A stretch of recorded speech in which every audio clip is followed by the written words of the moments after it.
Welcome back, brothers and sisters. I am Braden. This is Langley Outdoors Academy, and thank you for stopping by. Alright, today's content, we're going to talk about the 150 mass shootings that have happened this year that the media narrative has become. If you look on any mainstream media source, even some far left non-mainstream media sources, they're all quoting that same 150 mass casualty shootings in this year. I'm going to be honest, guys. I watch these things so I can give you guys perspective and content so you don't have to like vomit like I have to. But I'll be honest with you. They're lying. Because I sat there and I thought, that's interesting because we've only seen coverage on 3 or 4 of these instances. And since the narrative is clearly to take guns and basically infringe upon the Second Amendment, you'd think you'd see more of these if they were really true. So I started digging. Newsflash, they're lying. And the reason that we're going to go into this, I've got all the data in like pretty little graphs, even for you to share to anybody that you want. The reason we're going into this is we spent the last 3 to 4 months highlighting where they stood on the gun control, where their bills were, what the odds were, what was going to fail, what isn't going to fail, what they needed to do. Basically laid out the chessboard for where they're at and where they sit and where they're going. Well, now, guys, what we're going to do is take our ideas on offense on the battlefield of ideas because we can use the exact same data that they present against them because they're flat out lying. The next thing that I want to bring to your attention is if they're lying, and I can prove that they're lying in the data below that I'm about to show you and the data from Gun Violence Archive, which is their source.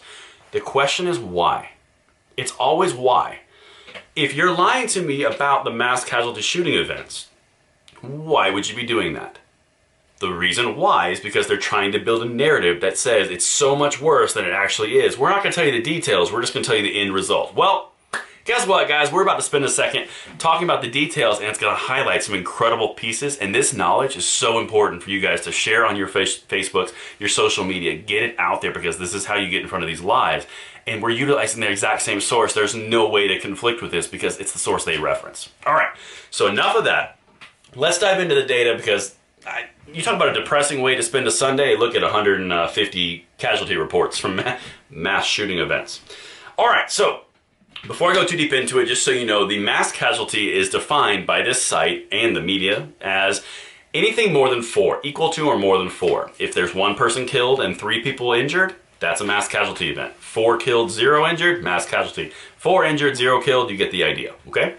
So I went through and they basically classify everything that happened in this site and they talk about which gun was used, etc., etc. Now, they broke it down into 2 areas that really were prominent. Shotguns didn't make an appearance at all, so they made it into rifles, and then they also made it into undetermined and handgun.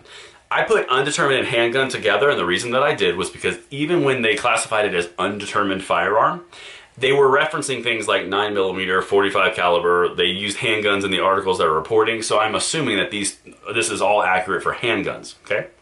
So, in these reports of the 150 mass shootings, 170 were considered unknown or handgun. That is 94%.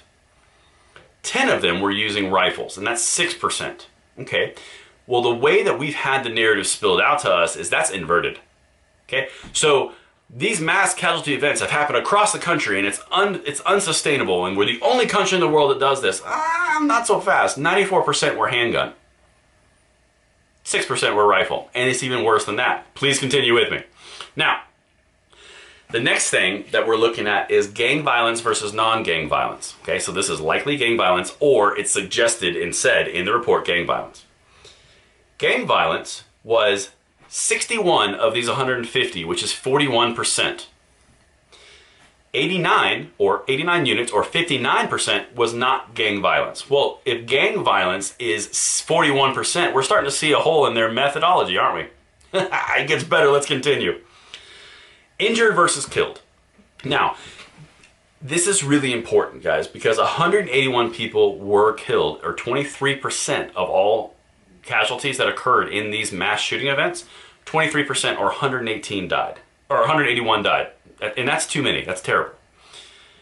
592 were injured, or 77%. Now, they classified injured as either you got grazed by a bullet, or you got a ricocheted bullet, or you were standing underneath glass and glass fell on you and got cut. You are now considered injured in the mass shooting event, okay? So 77% were injured versus 23% killed. Now, here's where it gets really interesting. the actual cause of the violence, and I broke it down in a very pretty graph on the screen. 49 or 33%, 49 units or occurrences, and 33% of all these 150 were not enough information for me to tell what actually the crime was. Like, for example, it didn't say anything. It just said victims, or unknown, 9mm. That's all it said. Now, let's start going into the data they did have. 13 units or 9% were from domestic violence. 11 units or 7% were from shootouts. 2 individuals shooting at each other. Okay? 40 of these units originated in bar and club fights where 2 individuals were shooting at each other with crowds behind them. Okay, so now you're seeing why these mass injury reports happen, because 2 people are shooting at each other and they're hitting the people behind them because they aren't following that simple safety rule that all gun owners in America know. Always know where your bullets are going behind your target, what lies behind your target. They obviously didn't take that course. Now this is where it gets interesting. 25 of these 150, or 17%, were drive-by shootings. Okay. Oops, click something. 4% were illegal firearm use, and 1% was warrant searches, and the other was robbery. Okay, so this is not panning out like they're suggesting it, right? Now, if you combine all the causes of violence, like everything outside of there was undetermined cause or mass casualty event, you're going to get this graph you're seeing on the screen right now. 97 units, 97 of the 150 were the combined crime that we just mentioned individually, or 65% of the mass shootings were for an existing combined crime. 49 or 33% were not enough info, and here's where it gets really interesting. Mass casualty events were only 3%. If you go up to the screen before, 3% is still prevalent on the same graph.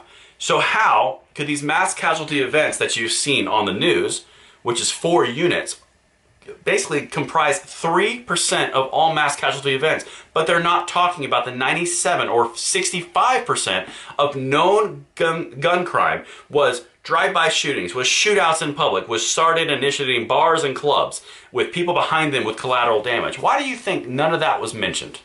Because all we heard was there's 150 mass casualties. We are a terrible country. We have all these terrible problems and we're just too stupid to figure it out. Or are you misrepresenting the facts and you're ignoring the root cause is all about the existing crime and this spiritual bankruptcy that we experience in this country?